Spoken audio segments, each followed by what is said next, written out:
দেখো ওয়াল পেন্টিংয়ের পার্ট 2 নিয়ে চলে এলাম। তো দেখো এখানে প্রথমে আমি স্কাই ব্লু কালারটা করছি। তো প্রথমে ক্যামেরাটা হাতে ধরেই করছিলাম, বাট এভাবে পসিবল হচ্ছে না, খুব ডিস্টার্ব হচ্ছিল।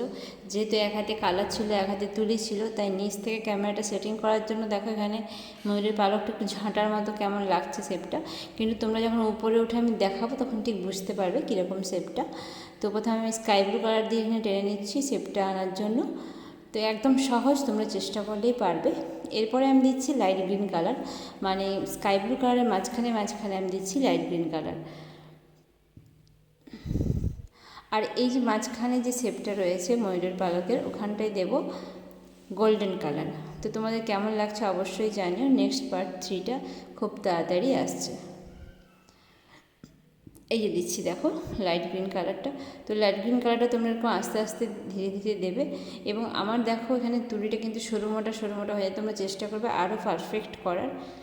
যত কাজ করবে তত পারফেক্ট হবে, অনেক দিন ছাড়া ছাড়া কাজ করলে কিন্তু পারফেকশানটা আসবে না। তো আজকের মতো এখানেই ভিডিও শেষ, বাই, টাটা।